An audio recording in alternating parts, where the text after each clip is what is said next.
and said, look, this is my situation. I don't know what to do and I don't trust anybody. Two people have burned me already and I'm so scared. I don't know who to trust other than you. Like, So that's another thing that I always like to say. It's like, let's keep a level head and let me at least be the ground that you can de-stress or vent to. Hi, and welcome to this week's episode of Roots to Riches podcast, where we educate and discuss all matters from business to entrepreneurship, politics, and the like. Today, we have Lydia Jimenez as one of our featured guests that is going to be speaking with Erik Cascio, our founder and co-host of the podcast. Erik Cascio has been an incredible powerhouse behind the business Golden Tree Wealth Partners, which is an LLC business that is designed to help set the proper foundations for business owners so that they are able to financially grow and scale the right way. Erik, why don't you tell us a little bit more about your relationship with Lydia and how Golden Tree has been pivotal in her experience? Well, I've known Lydia all my life. Full disclosure, we are related. She's my lovely cousin. And we met from a professional standpoint a few years ago.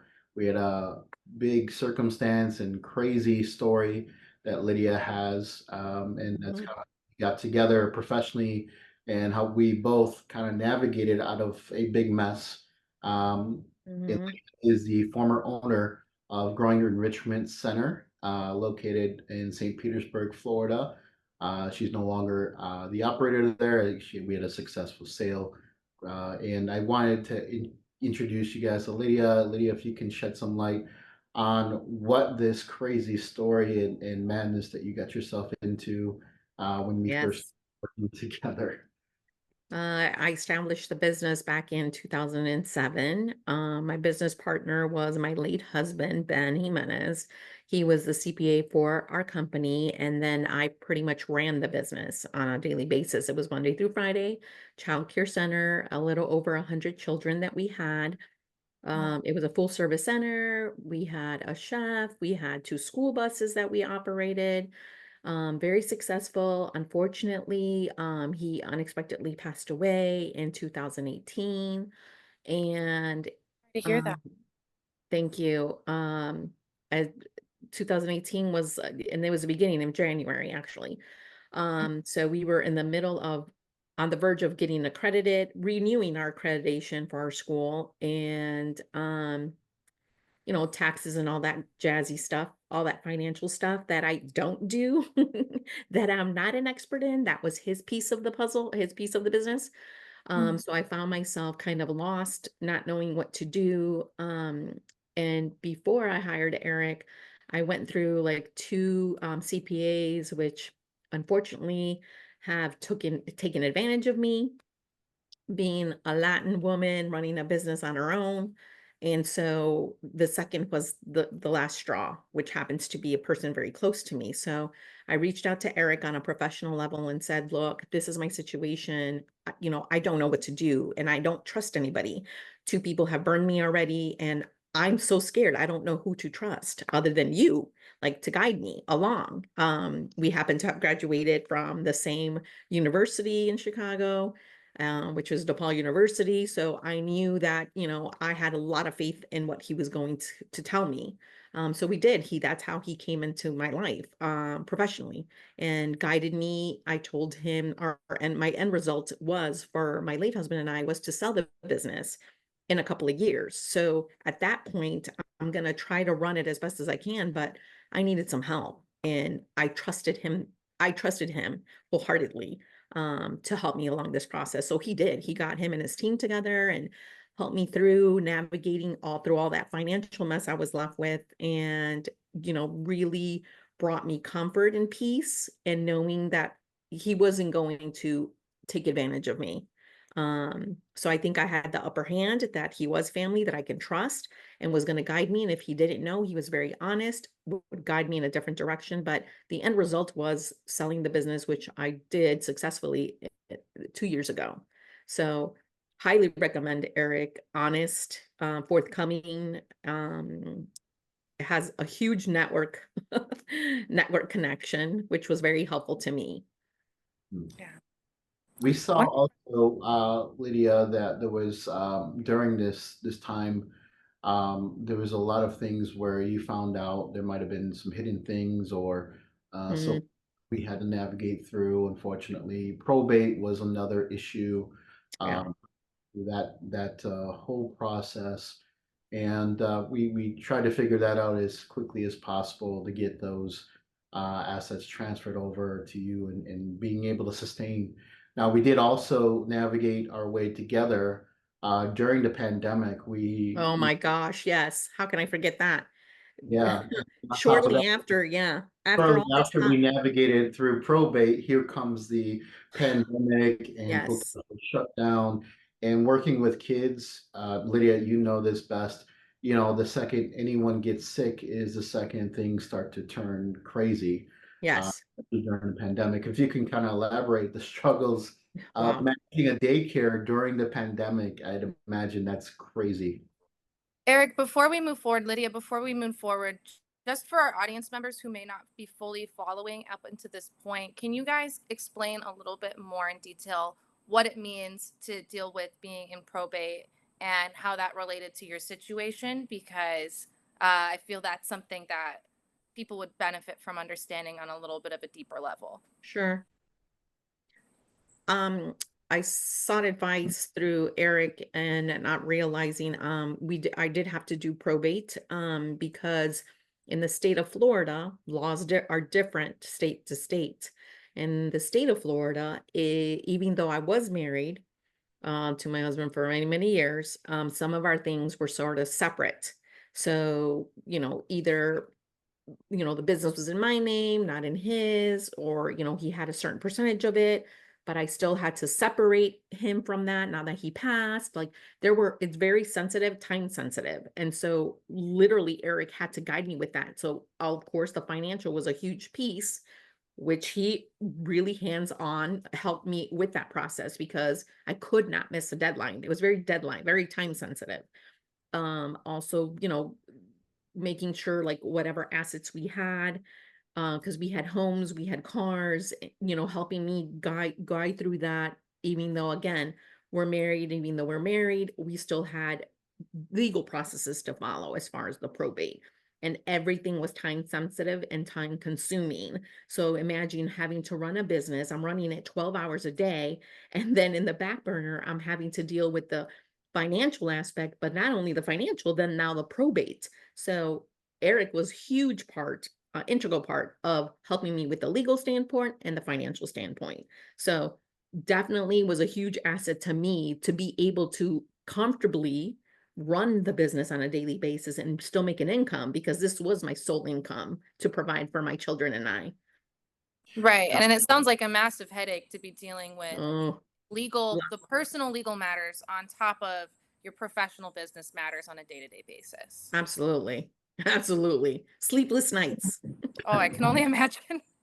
To expand on that a little bit more generally, and this kind of opens up to everyone that's listening, if things are not written in terms of who a beneficiary is, then if there is no legal beneficiary on documents such as life insurance policies, checking accounts, savings accounts, investment accounts, then if there's no clear beneficiary, then the state has to go in and determine who gets what at that point. Right. So it can be very unfortunate. And if you're a listener today, it's very important to do at least an annual checkup on all of your accounts to see and ensure that you have the right beneficiaries, and even a couple layers beyond that point, contingent beneficiary as well, so that you, or at least your estate or the family's estate, will avoid the heavy cost and time consumed, Mm-hmm. worst nightmare of going into probate where really you don't have any control over any assets. The state determines whether you get it or not. And Yes. so it's a big process and a big ordeal. It's best to just kind of have a check annually or at least annually to make sure that your accounts have some type of beneficiary on there. From a business standpoint, having a very, very detailed operating agreement, which acts as almost like your trust for the business, having that in great detail as far as what happens if your business partner passes away, Hmm. able, not able to make any type of decisions, you have to have some type of procedure and process of how do you make decisions when instances and Yeah. circumstances happen. Even in a major dispute too, you might have partners in your business that you might completely have two different directions.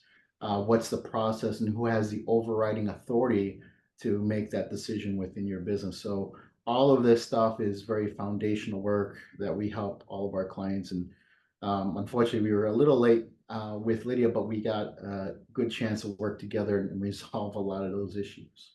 So. And the pandemic was another one. So guiding me and applying for the PPP loans and helping me gather that financial, because of course it goes to back to financial where Yeah. I'm weak. That's not my strong suit. So that is Eric's strong suit. So he guided me through that process as well. So I'm able to stay afloat, still be able to provide a service, even though we were forced to shut down for like probably 2 months. Was still hands-on with me, guiding me because I was going nuts, thinking like, what am I going to do now? How am I going to pay my vendors? How am I going to do this? You've got a cushion. He's guided me and making sure, I had a little nest egg, but through this process, I had to go through that nest egg to cover what I needed to cover to get me through. And then just kind of be full force on going towards that goal of selling the business as quickly as I could, so but we went again, it was just 2 years ago, but it was very successful, so I'm very happy at peace. And he was able to bring that peace to me. Yeah. That's incredible. So we were talking about owning a daycare or an enrichment center or daycare during the pandemic and how crazy that can be and how it was. I'm sure anyone that operates a similar business can relate. But imagine having kids who obviously constantly get sick all the time without a pandemic happening. Now, Right. the pandemic and the regulations, restrictions issued by the government, and making sure that you have to follow certain guidelines and rules. What Mhm. how was all of that mess and experience, Leah, with that? I don't wish it on anyone. It was very challenging, but I think with your guidance and the support that I had with your company and your staff, you know, eased my mind. It was a lot more work than I had expected because, of course, we had to follow all these guidelines and these rules that you had, and making sure that I was open to my customers because they, as well, they were in the opposite situation of me, but still needed to provide for their families, and I needed to provide that service to make that happen. Um, Challenging, rewarding all at the same time, quite an experience. I mean, another notch in my belt, I guess you could say, that anything is possible, and I survived. We survived and made it through and pushed through. But I think together collaboratively is how that happened, because if I didn't have that support from Golden Tree, I don't think I would have been able to sell my business successfully. Yeah, I think also one of the things I like to share is I'd say half of what we do is almost being a therapist. Uh, Yes. so as a business owner, you know, I, I would get calls at random times and freak outs at random times. Like, Eric, what am I going to do? And I'm like, okay, well, let's calm down and let's just figure it out. And so one of the things that I talk about when I work with business owners and family is I'm kind of the level head that you need to Yes, he talk is. when you're about to pretty much go on a giant roller coaster ride. So Yes. you can't get too crazy excited, but you can't get too under the weather with the circumstances that you're in. Everyone has there is always a solution, I believe. It's just a matter of keeping a level head and having a reliable person that you can vent to. AKA Eric. Yeah, that's half the battle. So I almost and I have a brother that's a therapist, so I always say, well, I guess I can call myself one too a lot of times because we get calls. and we get people, we get the roller coaster ride of being an entrepreneur, and that is very, very tough to manage the stress and anxiety of Hmm. everything at you at once. And so I guess that would be the number one factor that's a little different, that I tend to not say, but people do, and they call me and they say, "Okay, I'm freaking out, either because I'm too excited or I'm freaking out because I am just panicking at this point." So that's another thing that I always like to say. It's like, let's keep a level head, and let me at least be the ground, that you can de-stress or vent to, and then we'll come up with a plan together. Erik has had years, years, many late night calls. Imagine I'm working 12 hours a day. So obviously I can't talk to him while I'm running around with kids. So he would get these calls probably late at night, dinner, interrupting dinner, nap times. I don't know. Very, very stressful time, but he definitely was a good sounding board. And like he said, it's good to kind of have that confidence and that trust in the Golden Tree, Erik, and his staff, that I was comfortable being able to speak to him and hear me out, and then give me a positive solution and say, okay, we got this, we'll try again. He always had these wonderful ideas of, let's try this, let's try that. And then I would be like, okay, this is good, this is good, okay, I'm okay right now. There's It's always. incredible support. Mhm. I'm sorry, what was that? I said it's incredible to have that kind of support Yeah. Oh, absolutely. and good Abs- guidance. Absolutely. Yeah, it helps to also talk to other entrepreneurs. Obviously, me being an entrepreneur myself, I can relate to all of the crazy madness that goes on. And, it's different from relating to maybe another family member or friend that may not have or may not be an entrepreneur, because it's very difficult, because what the stress and anxieties that we go through are on a whole nother level, than I would say a traditional 9 to 5. It's just because we are everything, right? We Yes. have to consider our perceptions of our employees. We have to consider the operation process flows of the business. And then we have to consider our own madness in our minds as well. So we're juggling so many different things, financial pressures, and all of that madness. It becomes very difficult. So it's always good to have somebody, that can relate and be a level head, to vent to as well. Um, Absolutely. Now I have a question. Lydia, you sold your business in 2022. What have you been up to since then? And how has that impacted your life since that sale happened and went through? Soon after I sold the business, my mom got sick, so I reside in Florida. My Mhm. family's in Chicago, actually. So I ended up taking care of her for about a year. And just recently, this past March, I got married and I started a job at the county, for the county I live in, I reside in. So that's what I've kind of been up to, doing HR, which is the degree that I hold along with the management degree. So it's something that I used to do before, and I'm enjoying it being on the other side. I'm not having to be responsible for financials, and things of that nature. So I'm enjoying life right now. That's incredible. I'm glad that, at least the timing of the sale and of your ability to change gears in your life timed well with, needing to become more present in these other areas of your life and also to just get a little bit of a break. Because Oh being an yes, for entrepreneur sure. and being a business owner is so much work. It's thankless work. It's long days, long. Yes. So I try to encourage Leah to get a couple vacations in, right? Yes. So de-stress a little bit, get back to, getting healthy, mentally, spiritually, physically. So, that's what I would do. I was encouraging Lydia to do as much as possible of that too. So there was some time I couldn't even get a hold of her. Yeah, because I was doing that. I was taking his advice. Yeah. I did travel and I spent time with family, and, did things that I wasn't able to do because I was so, committed to the school. So I couldn't leave. I wasn't comfortable leaving, especially with the pandemic and trying to grow the business and then trying to sell it.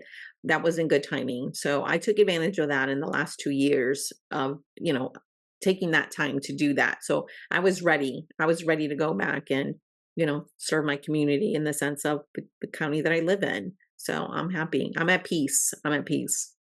Yeah. That's incredible. And Yes. Lydia, there's plenty of women that are probably going to be in your circumstances that you've experienced in the past, or they are currently experiencing crazy madness within their business.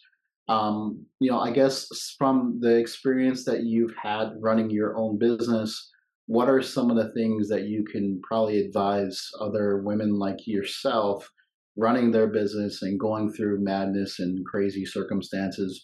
I guess what are some takeaways that you can provide as advice to those women? Hmm. Um, Definitely what you mentioned before is making sure, I think, as entrepreneurs, we have set goals and we set deadlines. Setting up a deadline or a time to go over, making sure your will's up to date, that whoever your beneficiaries are going to be, that those are being done, and not just say, let's get to it, we'll get to it, we'll get to it. And then you get sidetracked because of the business. I think that was a hard lesson for me to learn. And making sure to have that ready, knowing to, if you have those key people in place that you can trust, to go to them. Or if someone is in the same business or is an entrepreneur, pick at their ear and say, who would you suggest that would be a good source that would help me get to A, B, and C? I think I didn't do that from the get-go. I should have, and I didn't. I figured maybe because I was in Florida, Eric's in Illinois, you know, I I sort of I sort of made a bad move on that. I should have went with him from the beginning. That was my mistake. So that was a hard lesson to learn. So it doesn't matter what state you're in this time of day. Look, we're doing a Zoom. You guys are in Illinois. I'm in Florida. It's good to just reach out and not just reach out and network as much as you can. And I didn't do that. I really was just too overwhelmed. I was too overwhelmed until, two people have already burned me. And I'm like, now I'm in desperate mode. Like, what am I going to do? So it's making sure that if you have those people in your life, network, talk to them, pick their ear and use them as guides. I Mhm. think that would be probably the best advice I can give. So to rephrase all of that, don't wait until you have a fire to go Yes, buying a hose, right? correct. Correct. Don't buy a Sure. hose or an extinguisher once your house No. is already on fire. That's lesson number one, which is I think Yes. a really incredible lesson and a hard piece of advice, a hard pill to swallow, if you will, for a lot of people because they can relate to that. Having Mhm. not considered how to avoid a potential problem before you have one right in front of Correct. you. Uh, Correct. and also, yeah, to reach out, build your A team before you're going to the final so that you've got everybody on hand that you need in order to be successful, whether it's somebody just in your network, somebody that you can lean on for support, or somebody that can help you with various aspects of your business, correct? Correct. Correct. That's Yeah. true. Those are Yeah. great pieces of advice. Thanks. Would Absolutely. I would also say too, one of the things that I tell everyone is try to learn as much as possible. Sometimes everyone can get very intimidated when it comes to developing your financials within your business. I would say if you do outsource or hire a specialist that are managing your financials, also make sure that you're learning from them and you're understanding how their process is. Because one of the Very biggest things true. I love doing is I love teaching our clients exactly what we're doing so that they're fully informed and they can eventually start to understand how we build financial reporting or how are we setting up to prepare your corporate filings for your taxes. How about your quarterly filings for your payroll? Right, things Mhm. of this sort that can be very intimidating. I would encourage everyone who is a business owner or just anyone in general, just really see if you can start deep diving and understanding and asking to learn how to navigate through a lot of the financials or anything else that can be pretty intimidating, because that's going to give you the upper edge. God forbid you're in a crazy circumstance. The last thing you do not want to be is like, oh my God, I have no idea now what to do or how to even start. So have a good idea of how things are being managed that you might not have your full hands on. I would say that's another factor that would be very helpful. Very true. Very true. Yeah, and I think too sometimes it's cultural because I know especially in the Hispanic Latino community, we have certain roles, and a lot of times they never mix, right? So Mhm. if one spouse is doing one thing, the other spouse is doing the other. That could be in a household or it can be in a business, but it's always good to kind of blend and understand what each other's roles are and what they're doing too. You never know, right? So always be able to think too. I think that kind of gives us an idea of how things are, and we had a great success story working with Lydia. Again, we go into a mess, but we turn out to be really, in a much better situation. So I'm happy Yes. we're able to work together, and I'm almost trying to convince Lydia to go back into being an entrepreneur. We'll see what happens in the future. We never know. And then we'll be in a much better situation from the start. Yeah, So for sure. excited Yeah. about it. So Well, Lydia, I am so happy for you just in general right now to hear that you found peace and stability and are feeling really content with where your life is at Thank since you. everything that's unfolded in the last decade or so in your life. I mean, I can Mhm. only imagine some of the pains and some of the struggles that you've had to face and endure, all while still keeping the rest of your life together, which I think any woman can attest, the pressure on a mother, a daughter, a business owner, all of those roles already include a lot of overwhelming responsibilities and devotions. And hearing your story and how you've moved through all of those different roles in your life and have come out on the other end at peace and in a stable situation that you're happy with right now is truly incredible to hear about. And thank you for sharing your journey with us. That's Oh, tremendous. thank you. Thank you for giving me the opportunity to share it. Absolutely. Of course, we want to hear your story. After everything you've been through, I mean, I think there's a lot that can benefit other, especially women entrepreneurs and people who are in a similar position to you. And of course, our goal on this podcast here is to try and educate and improve other business owners' lives and the content that we're putting out and sharing with the world. So your story is just one more piece of that puzzle. And we're really grateful to have had you on. So thank you for your time. You're so Uh, welcome. Absolutely. Thank you so much. So that being said, I think that's going to be a wrap for this episode of Roots to Riches podcast. I'm Joanna Krueger. Erik Cascio is my co-host. Today we featured Lydia Jimenez, and we look forward to seeing our audience next week. Don't forget to like and subscribe. Share this content if you want to see more. Comment, let us know what you loved, what you think we should do in our next episodes that you'd like to hear about. We're always open to feedback. So thank you very much, and we're looking forward to tuning in next week.